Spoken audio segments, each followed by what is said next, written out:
tellement réaliste, encore réalisable dans le temps.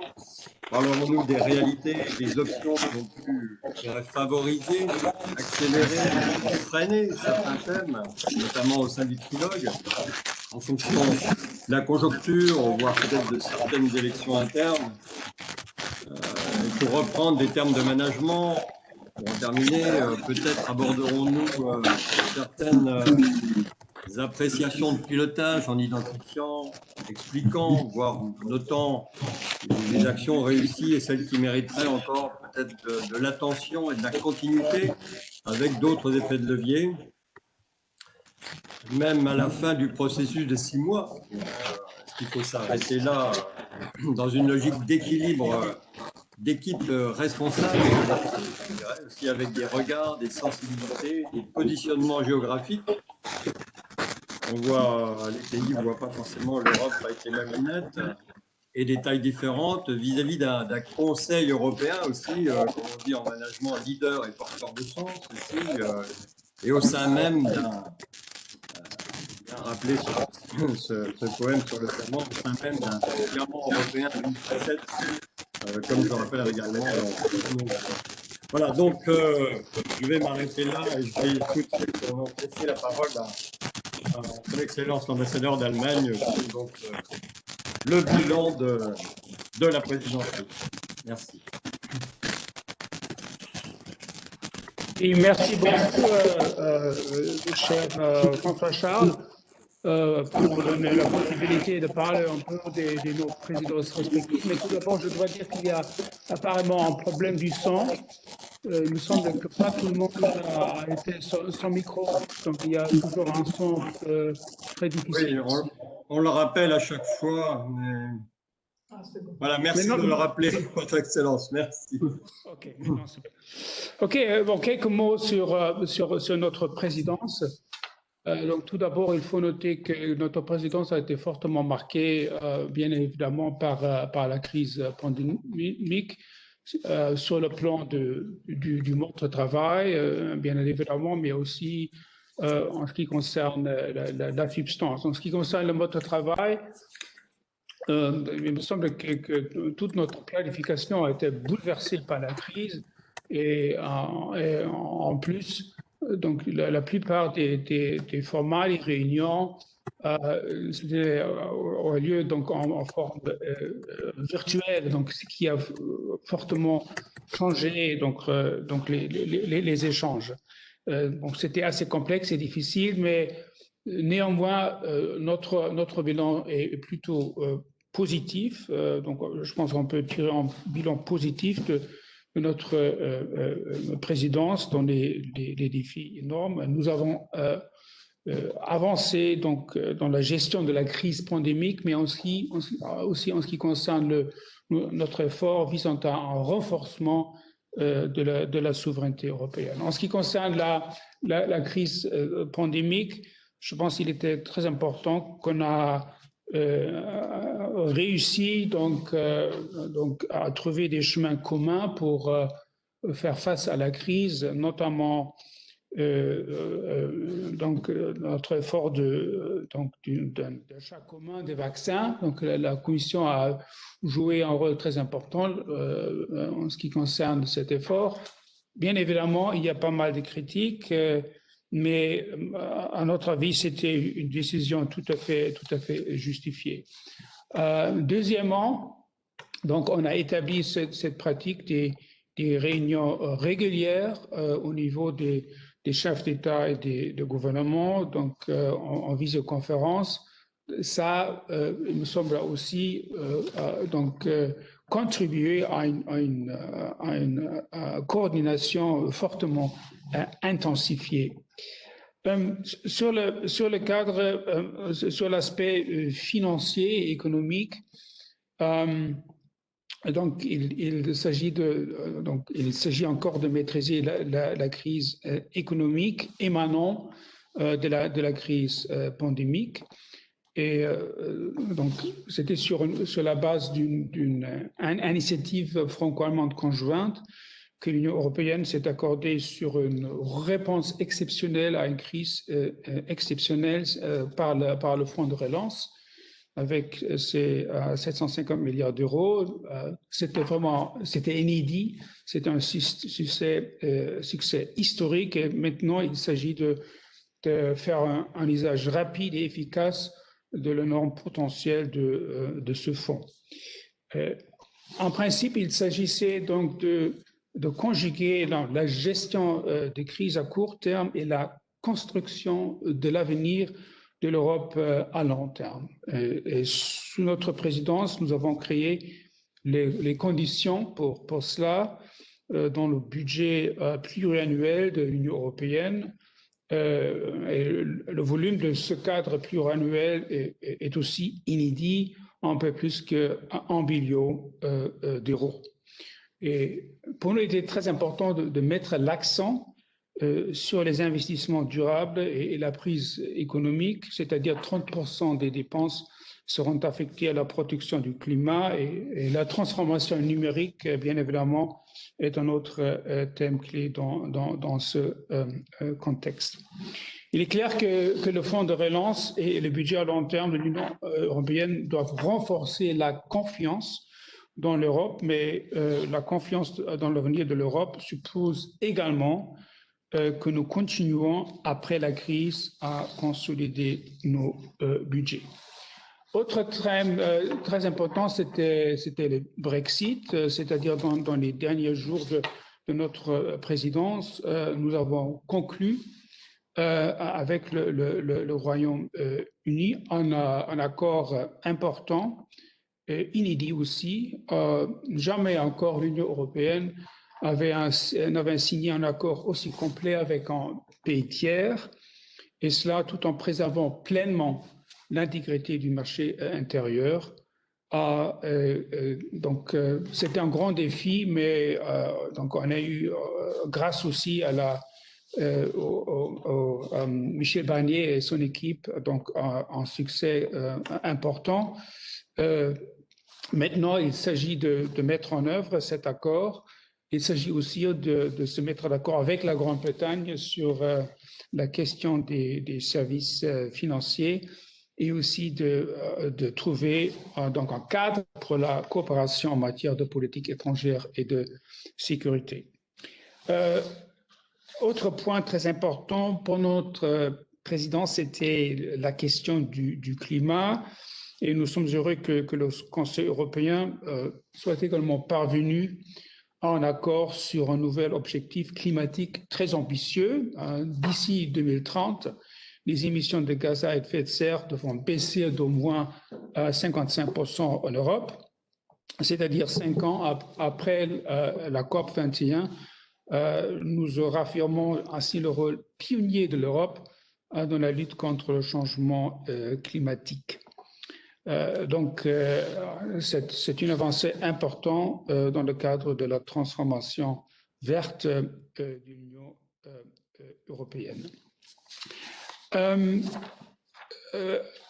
Donc, il y avait aussi des dossiers qui étaient extrêmement difficiles et dans lesquels donc on n'a pas réussi à trouver un accord. Je voudrais mentionner dans ce cadre seulement la discussion sur la réforme du régime d'asile et d'immigration commun.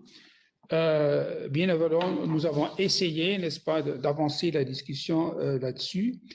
La Commission avait fait une proposition qui, à notre avis, a une base excellente pour la discussion au sein de l'Union européenne, mais de l'autre côté, c'est un sujet compliqué, épineux, et un dossier qui est bloqué depuis des années parce qu'il y a de grandes divergences entre les États membres, notamment sur la question comment est-ce qu'on va mettre en œuvre pratiquement la question de la solidarité partagée. Donc, c'est un dossier donc, qui est maintenant sur la table de la présidence portugaise et je suis sûr que mon collègue portugais va élaborer là-dessus. Thème très important aussi, donc la question de la souveraineté européenne dans le domaine de la politique étrangère et de sécurité. Donc, pour nous, c'est un sujet, un dossier extrêmement important parce que les tendances à long terme problématiques restent, c'est-à-dire l'ascension de la montée de la Chine, donc une Russie agressive, donc les crises et l'instabilité du Sahel à l'Europe de l'Est en passant par la Libye, la Syrie, l'Irak et l'Afghanistan. Et donc, ces enjeux sans précédent exigent deux choses. D'une part, renforcer la capacité d'action et la souveraineté de l'Europe et deuxièmement, de relancer donc, le partenariat transatlantique avec les États-Unis. En ce qui concerne la capacité de l'Union européenne d'agir, on a fait des avancées pendant notre présidence. Je voudrais seulement mentionner l'accord sur la capacité européenne pour la paix, donc qui va nous permettre d'élargir nos efforts capacitaires, particulièrement en Afrique. On s'est mis d'accord sur un nouveau mécanisme qui nous permet de réagir avec sanctions sur les violations des droits de l'homme. Et on a également fait des progrès en ce qui concerne la boussole stratégique de l'Union européenne, c'est-à-dire c'est un document au cadre très important donc pour le futur PESC et la PSDC. Donc c'était des mesures, à mon avis, très importantes dans le cadre de notre effort de renforcer la souveraineté européenne. Pour nous, donc, l'idée d'une Europe plus souveraine n'est nullement incompatible avec l'objectif d'un nouveau partenariat renforcé avec les États-Unis.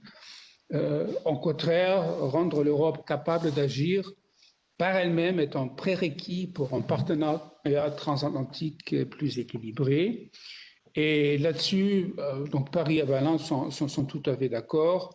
Donc nous voulons une Europe qui est dotée d'une meilleure capacité d'action, une Europe plus indépendante et plus forte dans tous les domaines, c'est-à-dire pas seulement dans le domaine de la défense, mais aussi en ce qui concerne la santé, la protection du climat ou la transition numérique.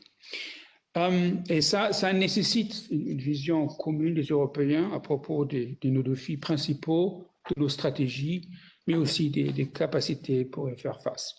Dernière remarque, en ce qui concerne donc les relations extérieures de l'Union européenne, je voulais mentionner donc l'accord politique avec la Chine sur un accord concernant des investissements. Donc cet accord, c'est un accord politique, mais je pense là il reste beaucoup à faire. Donc en ce qui concerne le processus juridique à Bruxelles, mais aussi bien évidemment la ratification par le Parlement européen. Dernière remarque, un grand merci à nos collègues trio, c'est-à-dire nos collègues portugais et slovènes pour leur soutien. Je voudrais également souligner donc, la coopération étroite avec la France. Et il me semble que cette initiative franco-allemande pour le fonds de relance a démontré que la France et l'Allemagne, ensemble, peuvent contribuer d'une manière fructueuse et substantielle à une prise de position commune de l'Union européenne.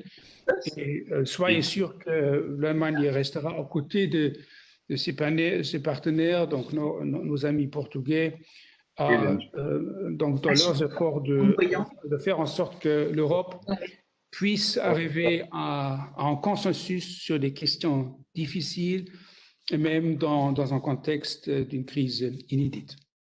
Bon, je m'arrête ici et je passe la parole à mon collègue portugais. Merci. Bon. Vous m'entendez?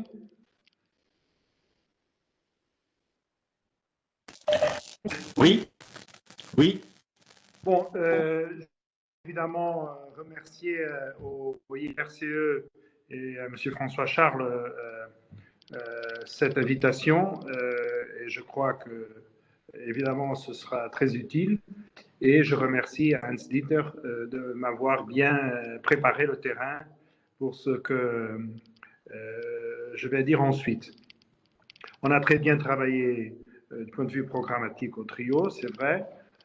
On peut même parler maintenant presque d'un quator, puisque la présidence française au début de 22 implique déjà des échanges et des préoccupations de continuité. Tout ce que mon collègue allemand a dit, c'est finalement que la présidence allemande a bien travaillé et est arrivée heureusement à réussir dans des dossiers qui étaient absolument fondamentaux pour ce qu'on veut faire, de sortir de la crise et la relance. Et je ne vais pas répéter tout ce au domaine du New Generation EU, du budget de l'Union européenne, du Brexit, et j'en passe. Je veux donc seulement dire que la devise de la présidence portugaise, en fait, c'est dire que maintenant qu'on a tous les mécanismes en place, c'est le temps d'agir, c'est ça la devise de la présidence portugaise, le temps d'agir pour une Europe pour une reprise qui soit juste, verte et numérique. Je dirais qu'on a trois priorités principales. En fait, c'est la relance, le socle social et l'autonomie stratégique d'une Europe ouverte au monde. Et ces trois, disons, idées principales, en fait, c'est sur la relance, c'est dire que la relance économique doit être ancrée et supportée par les transitions jumelles vertes et numériques, c'est-à-dire que le paysage économique qu'on veut consolider après la victoire de la crise, c'est un paysage économique qui a peu à voir avec le paysage économique actuel, au sens qu'on aimerait que les réformes du point de vue de la transition numérique et verte permettent d'avoir donc une économie qui soit plus respectueuse des enjeux climatiques et écologiques et une économie qui aurait vraiment entamé sérieusement la très nécessaire transition digitale ou numérique, comme on dit ici. Le deuxième point, c'est, disons, la signature de la présidence portugaise, c'est de renforcer le pilier européen des droits sociaux. Et on le fait non seulement parce qu'on trouve que c'est dans l'ADN de l'Union européenne, l'économie sociale de marché, le modèle social, ça fait partie de la construction européenne, mais aussi, très important, parce qu'on se rend compte évidemment que la transition verte et numérique ont un impact social et que si on ne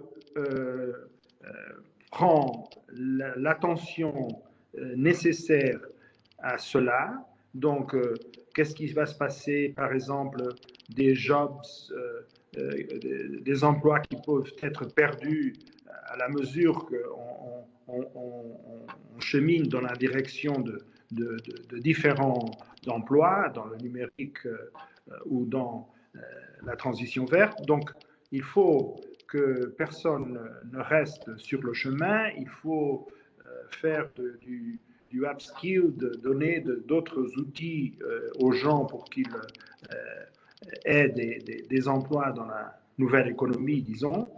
Et pour faire cela, pour faire que cela soit accepté par les citoyens, l'effort social est absolument crucial.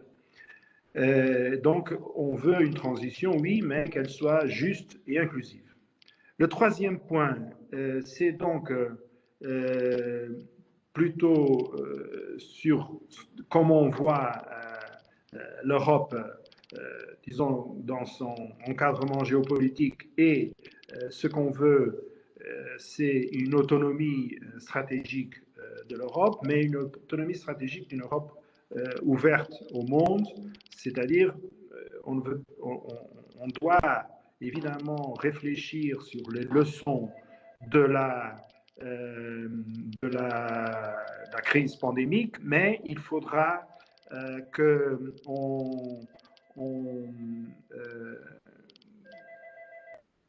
il faudra, pardon, je me suis distrait par un bruit dans la salle. Il faut donc que on ne soit pas protectionniste. On voit que les leçons du Covid impliquent un raccourcissement des chaînes de production.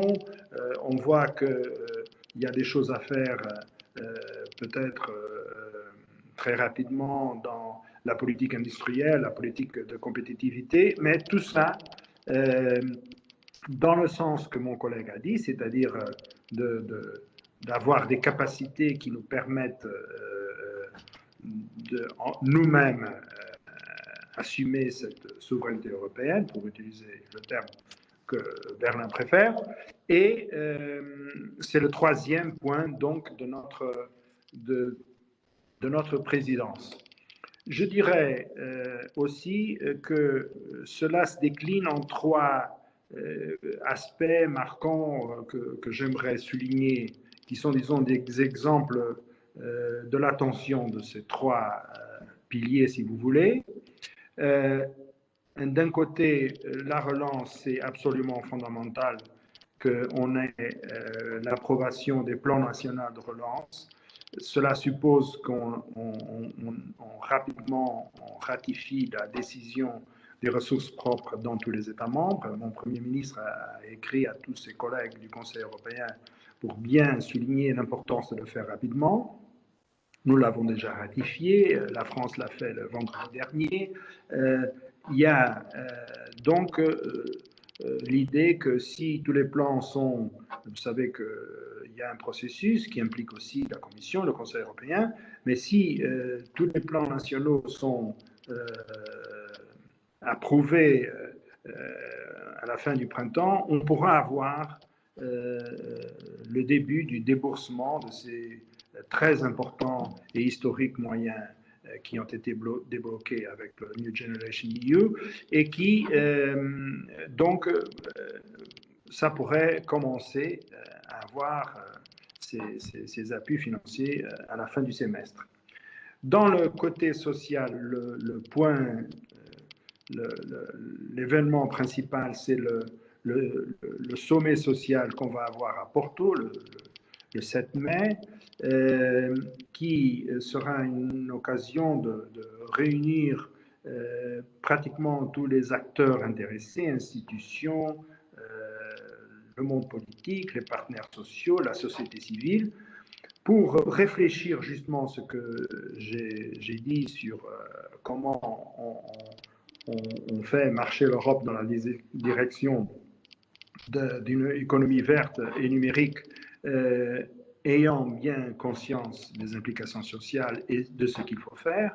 Et le jour suivant à ce sommet social, il y aura un Conseil européen informel, aussi à Porto, qui disons, prendra acte de la discussion de la veille et fera, disons, un engagement politique sur le renforcement du pilier social de l'Union européenne. Le troisième événement flagship, si vous voulez, qui est donc lié à l'agenda global, est le sommet des leaders de l'Union européenne avec le Premier ministre de l'Inde, ce qui représente, disons, un rééquilibrage de nos relations Union européenne avec des grands acteurs asiatiques, indo-pacifiques. Ça, c'est donc le schéma, disons, le cadre. Et puis, évidemment, je pourrais donner un peu de détails, de chair dans les os que j'ai décrits. On a dans nos programmes, disons, c'est si vous voulez, une étoile à 5 pointes. On parle d'une Europe résiliente, d'une Europe verte, d'une Europe numérique, d'une Europe sociale et d'une Europe globale. Et dans chacune, on pourrait donc dire qu'est-ce qui, dans notre opinion, pourrait se passer dans ce semestre où on est. Je n'ai pas encore pratiquement proféré le mot pandémie aux réponses sanitaires. Évidemment que cela est dans nos esprits et on continue à être évidemment très concernés. On a des réunions très régulière de IPCR, le International Political Crisis Response. On a des réunions au niveau de l'IDER, donc par vidéoconférence, pour faire la absolument nécessaire coordination de nos réponses à la pandémie. Mais sur cette Europe résiliente, je dirais que il y a l'angle des plans nationaux que je vous ai déjà parlé. Il y a l'angle de l'autonomie stratégique ouverte qui implique donc de refuser le protectionnisme, d'être très concerné par la manutention de l'intégrité du marché intérieur.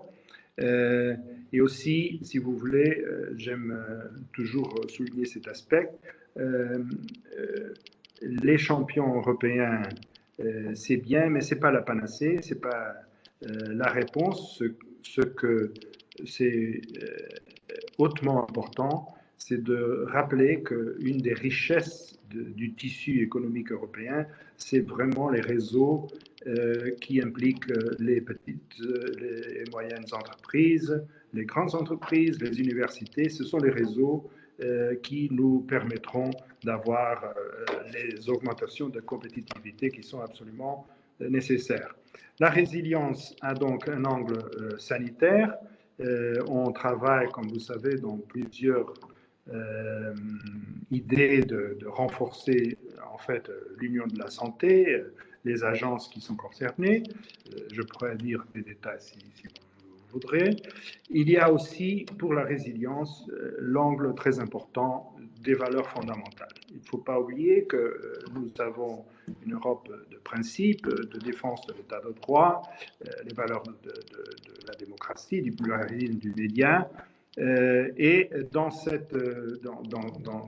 cela aussi, on pourrait parler de la liberté de circulation et qui implique notamment des progrès dans ce dossier très difficile de la migration et asile que je pourrais y retourner. L'Europe sociale, je crois que j'ai déjà suffisamment parlé. L'Europe verte, mon collègue allemand a bien rappelé que nous avons récemment en décembre, justement démontrer que l'Europe veut maintenir cette ambition d'être le leader, le continent leader dans ce qu'il faut faire dans l'urgence climatique. Pendant ce semestre, on aura notamment le dossier d'approuver la loi européenne sur le climat et on espère bien avoir le succès avant la fin du semestre. Dans l'Europe verte, j'aime aussi toujours rappeler que dans le vert, il y a aussi le bleu. C'est-à-dire que la dimension des ressources des océans et de la mer, économie bleue, c'est quelque chose aussi qui nous intéresse particulièrement. Et on a pas mal aussi d'événements et de projets pour cette dimension-là. Notamment parce que, comme vous savez, on va organiser à Lisbonne une conférence mondiale sur les océans qui maintenant, à cause du Covid, a dû être reportée. Ce sera peut-être au printemps de l'année prochaine. Et ça, c'est une dimension, toutes ces conséquences du point de vue de la biodiversité, du point de vue de l'équilibre climatique, les océans, on ne peut pas nier l'importance fondamentale. Dans l'Europe digitale, ce qu'on pense dans ce semestre, c'est avancer dans la direction en fait, de la régulation du marché digital. il y a un acte pour la dimension financière et pour les services numériques. Et on a l'intention de bien marquer, disons, la connexion entre le digital, les standards du fonctionnement des réseaux avec la démocratie, en fait. On a l'ambition de préparer une déclaration à Lisbonne sur la démocratie digitale. Restant encore dans le digital, j'aimerais aussi, parce que c'est lié, on ne peut pas avoir aussi cette compétitivité dans le domaine numérique si on n'a pas un secteur spatial compétitif, et l'espace est aussi, disons, quelque chose qui contient à notre cœur en tant que présidence portugaise. Pour finir, l'Europe globale, l'agenda extérieur. Donc, évidemment, en ce moment, ce qui est particulièrement important, c'est de, disons, relier nos relations avec nos alliés et partenaires américains. Tout se passe dans le sens de retourner à une certaine normalité dans cette relation. Comme je vous ai dit, on pense avoir une importante dimension indo-pacifique avec cette réunion avec le Premier ministre indien et les leaders de l'Union européenne. On a traditionnellement de nos priorités avec l'Afrique, notamment parce que nous croyons qu'il faut ne pas diminuer la régularité des rencontres à haut niveau entre les leaders africains et les leaders de l'Union européenne. Donc, on voudrait travailler dans le sens d'avoir le 6e sommet Union africaine dès que possible et évidemment avec de la substance bien préparée, et on a aussi un certain nombre d'initiatives et de projets dans ce semestre qui concluent dans cette direction-là.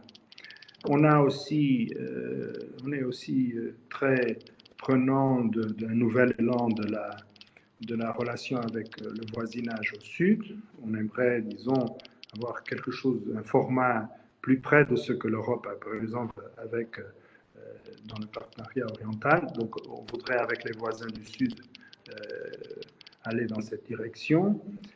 On a aussi, comme vous savez, traditionnellement une bonne relation avec l'Amérique latine. Là, il y a des défis particuliers, mais il y a aussi la question des différents accords commerciaux qui sont dans le pipeline avec le Mexique, avec le Chili, et notamment aussi, comme vous savez, l'accord UE-Mercosur qu'on aimerait au moins qu'il ne soit pas dans une étagère et qu'on fait les progrès nécessaires dans la direction de la ratification dans le futur.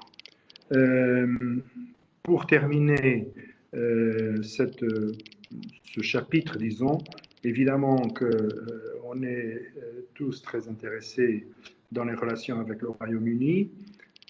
Nous pensons que suivre attentivement la bonne implémentation soit de l'accord de sortie, soit de l'accord commercial et de coopération qu'on a signé, c'est déjà suffisamment dans le plat de ce semestre-là, mais évidemment qu'on a dans notre intention d'avoir, par exemple, dans le domaine de la sécurité et défense, une relation le plus dense, complexe et proche possible. Mon tout dernier mot, c'est donc pour la conférence sur le futur de l'Europe, que on est presque là pour pouvoir faire le lancement de cette conférence, que en principe pourrait être conclue dans la présidence française. Et la conférence sur le futur de l'Europe, c'est quelque chose que on trouve fondamental pour diminuer un certain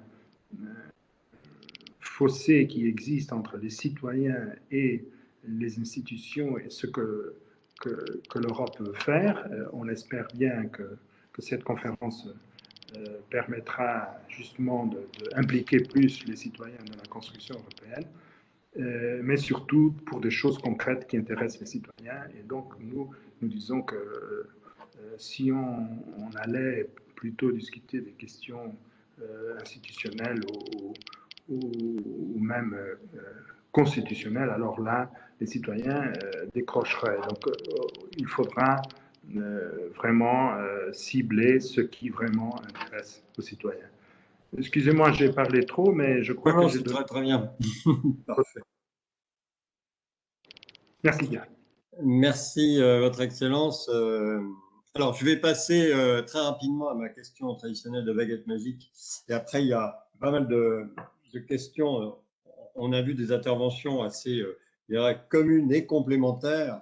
Donc, c'est très bien. Mais après, il y aura aussi des questions sur l'implication, enfin, sur le ressenti de certains pays et tout.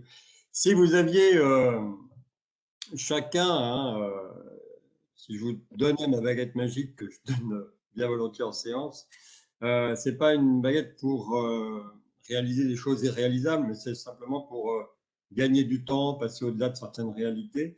Si vous aviez eu un vœu pour la présidence allemande, d'avoir eu cette baguette magique pour faire quelque chose, quel aurait-il été? Et puis pareil pour le Portugal, si donc vous aviez cette baguette,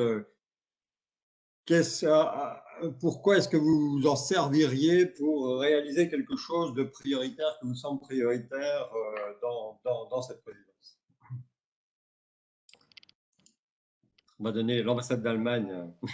Oui, merci. Donc, en ce qui concerne cette baguette magique, donc, on aurait bien évidemment préféré donc, de trouver un accord sous notre présidence sur donc, cette question épineuse d'un système d'asile et de migration. Deuxièmement, peut-être, ça aurait été bien d'avoir un sommet avec la Chine et donc l'Union africaine. Et qu'est-ce qu'il y aurait,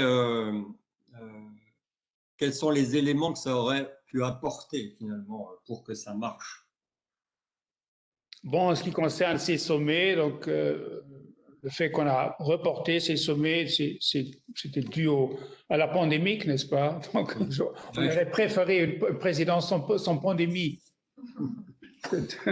C'est évident. Mais pas seulement à cause de ces sommets, mais principalement. On a préféré donc d'avoir une présidence sans pandémie. Alors, le Portugal. Bon, je crois que si je voulais être ambitieux, je dirais que je profiterais de la baguette magique pour dire à la fin du semestre qu'on aurait réussi tout ce qui fait partie de notre programme et de nos priorités. Et ce serait déjà...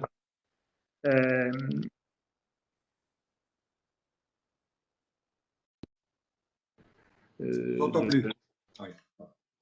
Vous m'entendez maintenant? Ça y est. C'est vrai que le dossier de migration et asile est celui dont on aura besoin de baguettes, je ne sais pas, de toutes les aides possibles, superstitieuses ou non, pour amener à bon port. bien que je crois que on voit voie qui est celle de par des, des points où on voit qu'il y a quand même un certain conflit, notamment sur la dimension externe, et sans salamiser le paquet, qui est aussi quelque chose qui est important parce qu'il y a aussi beaucoup de, de, de partenaires qui ne le veulent pas, mais si on réussit à avoir du progrès dans certains aspects où il est plus facile d'arriver à que cela engendrera la dynamique positive qui permettra, disons d'une façon un peu moins crispée, d'aborder les questions qui sont vraiment les plus difficiles, de trouver un accord entre les différents partenaires qui ont des positions qui sont absolument compréhensibles parce que les uns sont les pays du front de permanence secondaire, d'autres ont des idées complètement différentes sur la solidarité. Donc, on commencera par essayer de gérer une dynamique positive et ce qu'on peut faire. La baguette serait très importante. Cela. Du reste, carrément, la priorité des priorités serait de tourner la page de la pandémie. Donc, je dirais que si on réussissait à avoir la fameuse immunité de groupe par une vaccination massive de toute la population européenne, je crois que ça, ce serait absolument le recours essentiel à la baguette magique. Et tout de suite après, je dirais évidemment la relance économique, c'est-à-dire que tous les pays puissent avoir les plans en place et les moyens nécessaires pour prendre les décisions de réforme et de relance pour sortir de la crise. Merci, merci beaucoup. Alors, beaucoup de questions qui regroupent un peu les miennes que j'avais préparées, mais pour rebondir sur ce que vous venez de dire, est-ce que finalement, les uns et les autres, est-ce qu'on pourrait mettre en place une Europe de la santé? Parce qu'on pense, enfin ça c'est du domaine de la subsidiarité, même si la Commission a agi un peu comme une grande centrale d'achat pour tout le monde. On leur a même demandé ce qu'il y avait, on pouvait avoir le choix des vaccins. Oui, bien sûr, il y aura le choix des vaccins décidé par les pays, mais la Commission a quand même fait un grand appel d'offres pour les vaccins. Donc, est-ce que c'est le début d'une Europe de la santé, finalement, ou pas? Bon, si vous voulez, je crois que ça s'inscrit absolument dans les leçons qu'on a apprises à notre dépens avec l'épidémie. Et c'est seulement, très simplement, de se rendre compte que des problèmes ont une échelle telle que l'échelle nationale n'est pas suffisante et que l'échelle européenne, c'est vraiment la clé de résoudre les problèmes. Par exemple, on se rend compte que l'organisation de notre recherche scientifique par rapport à la production de vaccins n'est pas aussi performante que dans d'autres parties du monde. Et donc, on pense que peut-être on devait avoir quelque chose de pareil à ce que les Américains ont, par exemple.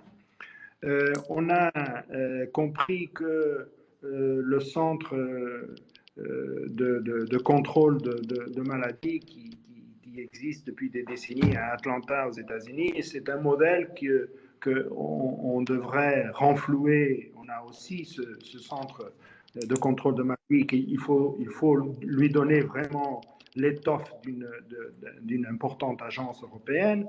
La même chose pour l'agence des médicaments. Et donc, il n'y a pas de contradiction, encore une fois. Les compétences nationales et de dire que la santé est quelque chose qui est une responsabilité des leaders nationaux envers sa population, mais la responsabilité de résoudre les problèmes doit nous emmener à la conclusion qu'avec une réponse au niveau européen, on sera performant et on a de la réponse aux citoyens. Donc, l'union, c'est ça, c'est de voir à l'échelle européenne, on prend bien en compte nos et nos lors du combat Covid. Alors, une question pour ambassadeur Lucas. Puis bien sûr, vous pourrez aussi, Portugal pourra aussi répondre. Au niveau de la notion de souveraineté européenne, on parlait aussi avec votre prédécesseur allemand sur l'importance des mots. Moi, j'ai entendu l'ambassadeur d'Allemagne parler de souveraineté européenne et le Portugal parler d'autonomie stratégique. Alors, est-ce que ça veut dire la même chose, d'une part, et est-ce que pendant la présidence allemande,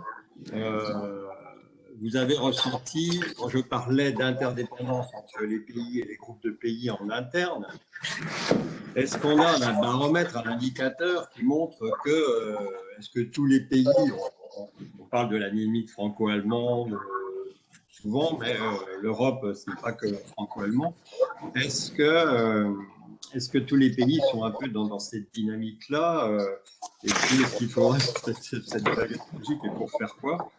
Parce que derrière tout ça aussi, on parle bien sûr de souveraineté de défense, mais on pourrait aussi parler, on essaie de travailler sur le Buy Weapon Act, et d'une façon raisonnée, sans forcément fermer les frontières, comme on l'a souvent répété.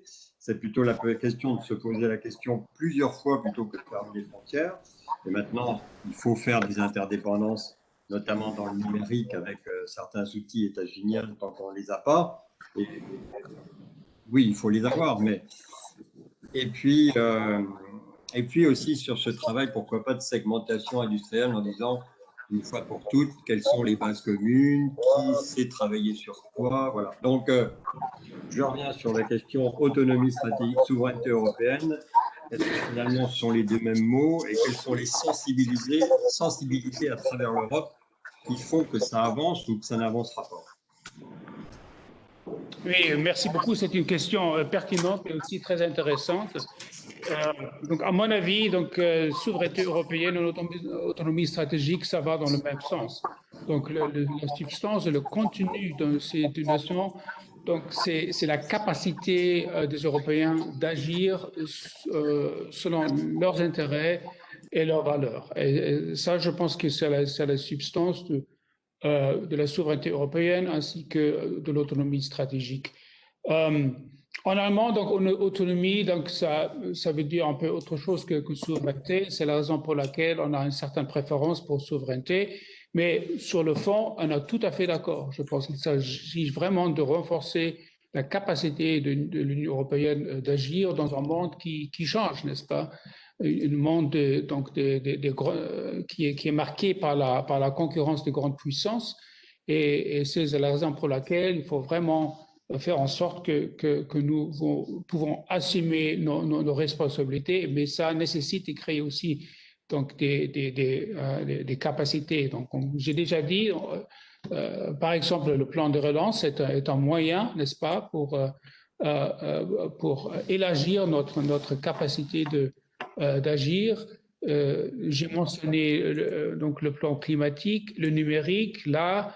Donc, il y a deux projets de loi très importants sur le plan européen, ce Digital Services Act et le Digital Market Act, qui visent aussi à renforcer donc la capacité de l'Union européenne d'assumer son indépendance sur le plan numérique. À mon avis, les États membres de l'Union européenne sont tout à fait d'accord avec cette notion donc de renforcer notre capacité d'agir. Si vous voulez des textes qui sont adoptés à Bruxelles, Donc, vous trouvez la souveraineté européenne, vous trouvez donc l'autonomie stratégique. Donc, il y a une certaine confusion, n'est-ce pas, sur le plan de l'usage des vocabulaires. Peut-être il vaut mieux donc se mettre d'accord sur une notion aussi dans les textes, mais comme j'ai déjà dit, le contenu n'est pas controversé. Il est aussi clair, à mon avis, que la souveraineté européenne ou l'autonomie stratégique ne contredit pas donc la nécessité de coopérer avec les États-Unis dans un contexte transatlantique, dans le contexte de l'OTAN. Il est tout à fait clair que seulement ensemble, l'Europe et les États-Unis sont capables de faire face aux grands défis, le réchauffement climatique, mais aussi le défi de la Chine, par exemple, le défi qui est posé par la Russie. Donc, pour cela, il faut travailler ensemble et sur le plan de la défense, il faut être aussi donc réaliste. Donc, pour vraiment défendre l'Europe, donc il nous faut le soutien des États-Unis, notamment, n'est-ce pas, dans le domaine nucléaire. Donc là, donc la participation des États-Unis est tout à fait indispensable, mais ça ne les contredit pas. Donc la nécessité de renforcer aussi des capacités européennes sur le plan de la défense. Donc l'idée de l'Europe de la défense, faire en sorte que nous sommes capables d'assumer nos responsabilités, notamment dans notre voisinage. Je pense à l'Afrique, par exemple, où l'OTAN n'est pas très actif, où aussi les intérêts des États-Unis sont limités. Donc là, il nous faut vraiment d'avoir des capacités pour assumer nos responsabilités. Et comme j'ai déjà dit, donc je ne vois pas donc une contradiction entre renforcement de souveraineté européenne et le lien transatlantique. Ambassadeur Torres Ferreira. Évidemment, je sous-signe complètement ce que mon collègue allemand a dit.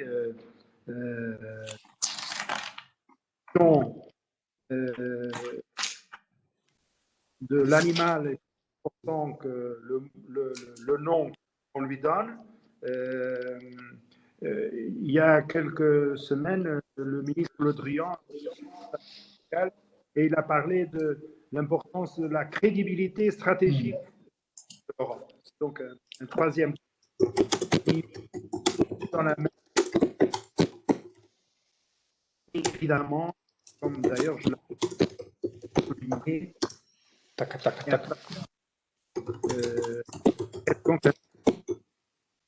de nous éloigner de nos alliés transatlantiques. Je voudrais donner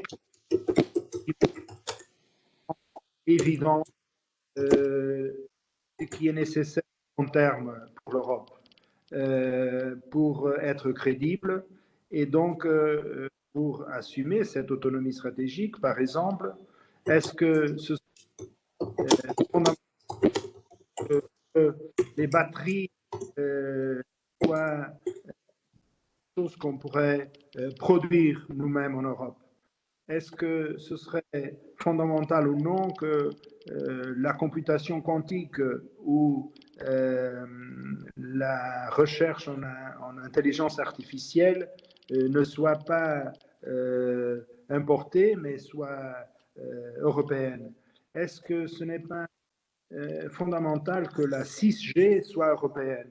Est-ce que ce n'est pas aussi une dimension de la crédibilité stratégique de l'Europe qu'on ait une industrie spatiale nous-mêmes? Je crois que tout ça, en plus des exemples qu'on pourrait donner dans l'industrie de défense, tout ça, ce sont des aspects que pourrait être sur, disons, la dénomination autonomie stratégique, souveraineté européenne. Merci. Merci beaucoup. C'est vrai qu'on a parlé, tout ça c'est assez sensible. On pourrait parler aussi du pilier européen de l'OTAN, sur lequel aussi on essaie progresser parce que c'est une vraie interdépendance pour pas refaire ou défaire. On va pas refaire l'histoire non plus, mais beaucoup de choses. Enfin, vous savez qu'on travaille, on a fait certaines publications. D'ailleurs, je reviendrai sur les accords avec la Chine, avec l'Asie, avec le grand accord qui a semblé que tout le monde n'a pas vu, mais qui est important. Donc, euh, qu'est-ce que ça veut dire en fait pour l'Union et pour certaines protections, tout en restant ouvert aussi. On a parlé du régime d'asile. On a eu une visio avec le directeur exécutif de Frontex, qui est une agence exécutive, hein, mais avec toutes les problématiques que ça découle aussi, et avec ce fameux tri aussi entre justement sensible entre les différentes formes de migration. Les droits sociaux, effectivement, l'Europe sociale, on revient encore une fois sur qui est fondamentale, hein, parce qu'après avoir fait la libre circulation des biens, des marchandises, des personnes, tout le monde réclame une Europe sociale. Et c'est vrai que l'Europe sociale, j'avais lancé l'IRCE en 2002, pardon, première fois, et on l'a réactivé en 2013. Mais en 2002, c'était déjà pour participer à la Convention européenne, aux travaux sur la Convention européenne, en insistant aussi sur la politique sociale, parce que c'était la première fois qu'on parlait de politique sociale dans un traité. Voilà, donc ça, bien le faire, le montrer. Merci d'avoir parlé aussi de l'espace. Hein. Alors c'est vrai que la communication, on a beaucoup travaillé sur pareil, sur les réalités dans le domaine de la structuration du cloud, de l'espace européen, en montrant cette interdépendance, même s'il fallait bâtir une industrie européenne. C'est pour ça que je parlais aussi de segmentation, pour dire si on pouvait gagner du temps finalement, quels sont les éléments communs, quels sont les éléments de spécificité qu'on reconnaît avec confiance, hein, de la part de tout le monde. Donc l'Europe spatiale, la communication aussi avec les outils qu'on commence à perdre. Il n'y a plus qu'un opérateur de téléphonie. Est-ce qu'il ne faut pas revenir tout ça? Et puis derrière tout ça, vous parliez aussi, ambassadeur Pereira, sur les champions, c'est bien, mais aussi attention au tissu industriel, parce que finalement, c'est ce qui fait vivre les choses. Et c'est vrai que même dans l'oignon mis dans cette diversité, on voit, on avait l'an dernier une conférence sur est-ce qu'il faut copier le Mittelstand allemand? Oui, bah, non, pas forcément, parce que comprendre cette identité du Mittelstand, c'est un peu problématique pour la France, mais on voit qu'il y a une dynamique plus groupée en Allemagne qui est différente en France, qui est encore différente en Italie ou au Portugal, avec des pays plus PME ou champions. Je pense que là aussi, il devrait y avoir une imbrication des systèmes plutôt que d'essayer de copier les systèmes de toute façon. Et c'est comme ça, avec cette intelligence de comportement et de raisonnement, que l'on avancera. En tout cas, merci beaucoup. On va essayer de respecter les horaires. On aurait énormément de choses à dire, hein. En tout cas, merci pour cette conférence un peu exceptionnelle, parce qu'on a eu l'occasion, bien sûr, de parler des programmes, mais aussi de montrer aussi ce qui aurait pu aller, ou les vœux, mais de le faire ensemble dans ce que j'appelle cette interdépendance, où il faut passer souvent par la dépendance, la contre-dépendance, pour arriver à ce juste milieu, et puis notamment dans cette Europe des 27. Et on aurait pu continuer à parler sur le Brexit avec les incidences aussi sur l'Écosse aussi, mais est-ce on avait même communiqué sur un Brexit sans être un Brexit? Enfin bon, okay, mais tout ça, ça doit aussi, et même dans les présidences, quand on parle de Brexit, on était d'accord avec Enrico Letta et d'autres en disant il y a ce qui est arrivé, et on a remercié Michel Barnier sur ce qu'il a fait. Il a revu cette négociation raisonnée, justement, mais essayons d'analyser pourquoi est-ce qu'on en est arrivé là. Est-ce que c'est vraiment uniquement une problématique de politique interne en UK? Est-ce que aussi on doit regarder aussi les choses comme en matière de politique générale? Et notre vision de stratégie, d'identité, de structure, de prise de décision. Est-ce que l'Union européenne n'a pas aussi quelque chose à revoir aussi pour que ça n'arrive plus et qu'on aille de l'avant? En tout cas, voilà, je sais que nos amis de la présidence française écoutent et on est en lien avec eux aussi. Il faudra trouver aussi cette dynamique qui avance, mais aussi réaliste et réalisable aussi pour, pour aller de l'avant et dans le meilleur sens. En tout cas, merci. Je voulais profiter aussi pour dire que notre ami ambassadeur Musa apparemment va nous quitter prochainement. Il voulait faire une annonce, dire à saluer tout le monde, mais je le fais à sa place. Et merci aussi pour les relations d'interdépendance qu'on a pu avoir. Je vous parlais qu'on faisait des événements intra-européens, mais aussi extra-européens avec la considération des uns et des autres où s'arrête l'Europe. Voilà, en tout cas, merci beaucoup. Et puis, je vous donne rendez-vous à toutes nos vidéoconférences qui s'annoncent. On vient de publier une annonce de vidéo sur l'avenir de la filière agroalimentaire d'ailleurs en Europe. On ne travaille pas que sur la défense, que sur les transports, sur l'économie, sur... Mais voilà, donc merci encore à tous et puis je vous dis donc à très bientôt. Merci vos excellences. Voilà. Au revoir. Très bien. Merci, Monsieur le Président. Merci beaucoup.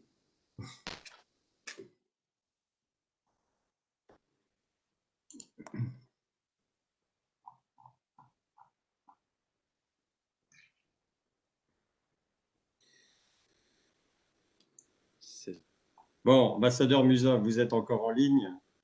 Oui, je suis là, Monsieur le Président. Vous allez bien? Ça va, merci. Donc, vous nous quittez prochainement alors.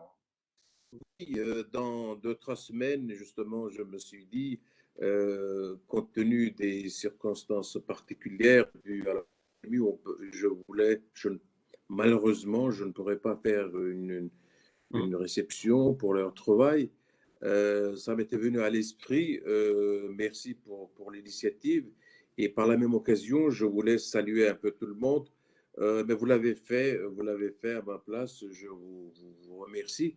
Et je voulais aussi dire, Monsieur le Président, puisque vous m'avez donné cette occasion, depuis 4 ans et demi à Paris, j'ai reçu d'invitations quand la Bulgarie avait la présidence tournante, seulement pour la première fois. Et maintenant, c'est là,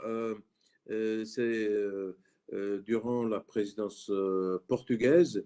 C'était aussi pour dire que je suis très sensible et que ces invitations, ces partages, ces collaborations doivent continuer pour qu'on puisse mener à bien les choses. Et je voulais aussi féliciter la présidence allemande. C'était fortement réussi et ils sont bien investis pour mener à bien, pour contribuer au bon rétablissement des relations euro-turques aussi.